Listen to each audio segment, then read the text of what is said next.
Shavua Tov, ce soir nous allons raconter une histoire incroyable que si on ne voyait pas la personne qui racontait, en plus son père aussi là, il participe dans l'histoire, son frère aussi il raconte de leur côté l'histoire, ça aurait été dur à croire qu'une telle histoire aurait pu arriver dans notre génération. C'est une histoire qui s'est passée avec cette fille, Rivka, elle s'appelait Hert, maintenant elle s'appelle Rivka Tilim, lorsqu'elle avait 13 ans. Aujourd'hui, Baruch Hashem, elle est mariée, et elle a 11 enfants, Baruch Hashem.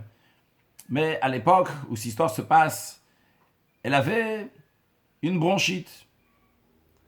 Elle toussait. Ses parents, ses grands-parents étaient très inquiets, parce qu'à l'époque, en Europe, suite à une bronchite, encore plein d'autres choses auraient pu arriver, chas shalom, et ils étaient très inquiets. Ils sont partis chez le médecin, mais ça n'a pas marché. Et voilà qu'elle raconte, elle commence à tousser, elle continue encore à tousser. Avec le temps, sa voix s'est enrouée, on n'entendait pas bien, et jusqu'à qu'un jour, ses cordes vocales n'ont pas plus supporter tout ça, et elle ne parlait plus du tout. Ils sont partis chez tous les spécialistes, et rien, ils ne savaient même pas quel était le problème. Et comme ça a duré pendant des mois et des mois. Jusqu'à que les parents ont dit, on va aller demander une bracha au rabbi. Et comme ça, toute la famille est partie en audience chez le rabbi. Elle raconte qu'il y avait les tantes, les oncles, les parents, les grands-parents.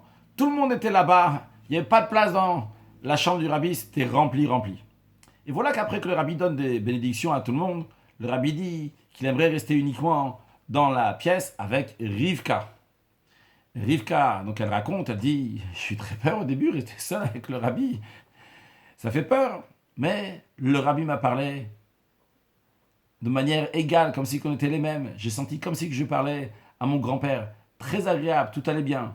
Alors, j'ai bien dit, elle a dit, j'ai commencé à parler. Oui, en effet. Le rabbi lui a dit, quel âge tu as? Et comme ça, elle commençait à répondre au début, à voix basse. Le rabbi lui a dit, d'autres questions. Donc, quelle école elle est? Qu'est-ce qu'elle veut faire? Et qu'est-ce qu'elle aime faire lorsqu'elle a du temps libre? Comme ça, Rivka répondait au fur et à mesure, à voix basse. Et le rabbi lui demande qu'est-ce que tu veux faire lorsque tu vas être grande. Elle a dit j'aime beaucoup les enfants, j'espère être une maman et une enseignante. Le rabbi lui a dit c'est très très bien et c'est comme ça que tu devrais faire. Et comme ça, au fur et à mesure de la discussion, sa voix augmentait de plus en plus fort. La voix n'est pas entièrement revenue tout de suite, elle raconte. Mais elle dit ma voix est revenue. Je parlais. J'ai aucune explication. Elle dit comment ça a pu arriver. Le rabbi demandait des questions et je répondais. Le rabbi a demandé à Rivka, qu'est-ce que tu vas faire bientôt?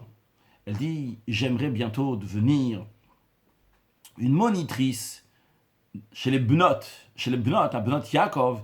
Il y a les Shabbat après-midi, on rassemble les enfants, on raconte la paracha de la semaine, et on leur donne un petit goûter, un petit quelque chose. Et elle voulait être monitrice, elle aime les enfants, elle attendait quand est-ce qu'elle va grandir, elle pourra le faire. Le rabbi a dit, c'est très positif, c'est très très bien, et c'est bien que tu fasses. Le rabbi a béni Rivka, et elle est sortie comme ça en arrière, comme marque de respect lorsqu'on recule devant le rabbi, pas donner le dos au rabbi. Et les parents qui étaient à l'extérieur, ils ont dit, comment ça s'est passé? Et elle a répondu, comment c'est passé? Et les parents, ils quoi? Comment? Elle parle? Comment ça se passe? D'ailleurs, le père, quand il raconte cette histoire en faisant la vidéo, quand on arrive à ce moment-là de l'histoire, il y a des larmes qui coulent des yeux. Il n'arrive plus à raconter l'histoire tellement d'émotions, on peut le comprendre. Incroyable, comment une fille qui n'a pas parlé pendant des mois, elle ressort de la chambre du rabbi, elle commence à parler. Bien, Rivka a commencé à avancer de mieux en mieux parler. Et en effet, quelques années, pas longtemps après, je ne sais pas combien de temps exactement après, lorsque on a demandé, je pense peut-être à 16 ans, on va dire, donc quelques années après, lorsqu'on a demandé qui est-ce qui va être monitrice pour les bunotes, pour les jeunes filles, elle a dit, moi je veux faire ces fêtes-là de Shabbat pour les enfants. Rika, elle dit que ce moment-là avec le rabbi, ça lui a influencé pour toute sa vie. D'ailleurs, lorsqu'elle a fini après l'école et ses parents lui ont voulu l'envoyer à la fac, elle va faire des études, etc. Elle voulait aller à un séminaire dans lequel on lui apprendre comment enseigner la Torah. Et ses parents étaient cons, ils lui ont dit, mais comment? Prends quelque chose qui va t'amener beaucoup d'argent, etc. Elle dit, non, je me rappelle, qu'est-ce que le rabbi m'a dit? Et ce qui est bien pour moi, est-ce que j'ai besoin? Et en effet, c'est ce qu'elle a fait.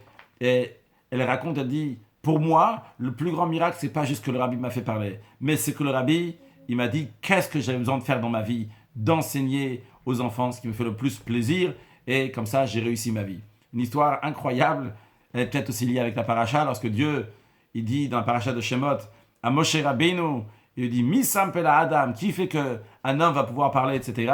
Évidemment, cette force-là, c'est une force tout à fait divine que Dieu a donnée au Rabbi pour pouvoir faire des choses incroyables. Sam Pela Adam, donner la bouche à l'être humain. Nous, en tous les cas, que Baruch Hashem, on peut parler, tous ceux qui peuvent parler, toujours penser, vu qu'on a la parole, Baruch Hashem, de s'en servir positivement, de dire des bonnes choses avec la bouche. Et comme le Dmoura Zakani dit, quand on dit dans la Tfila, les Hodot Lecha, pour te remercier juste avant le schéma, les Hodot Lecha, pour te rendre hommage, les Hodot Lecha, on apprend de là qu'il faut dire du bien et non pas dire la Shonara, pas dire des mauvaises choses. C'est dans la paracha de Shemot aussi, on apprend que le peuple juif, donc il y avait des gens qui disaient la Shonara, c'est pour ça que Moshe Rabbeinu il dit, je comprends pourquoi le peuple juif est en esclavage. Mais on ne va pas côté négatif, ce qu'il ne faut pas dire. On va positif, et qu'est-ce qu'il faut lui dire? Quand on sait qu'est-ce qu'il faut lui dire, on complimente, dire du bien envers les autres. Eh bien, à ce moment-là, on est entièrement dans du bien, il n'y a pas le temps pour dire des mauvaises choses, bien au contraire. Dis à tout le monde donc des félicitations, des bénédictions, qu'Hachem bénisse chacun dans ce qu'il a besoin matériellement, spirituellement, avec une excellente vie, une excellente santé, de la joie, du bonheur. Ceux qui ont besoin du mazal, Bezrat Hashem, ils vont l'avoir très prochainement. Ceux qui ont besoin des enfants, ils vont avoir des enfants, Bezrat Hashem. Et tout le monde va avoir des enfants en bonne santé matérielle, santé spirituelle, réussir dans l'éducation des enfants. Et que tous ensemble, on puisse aller à Yerushalayim Mirakodesh pour accueillir Mashiach Nao Shavua Tov.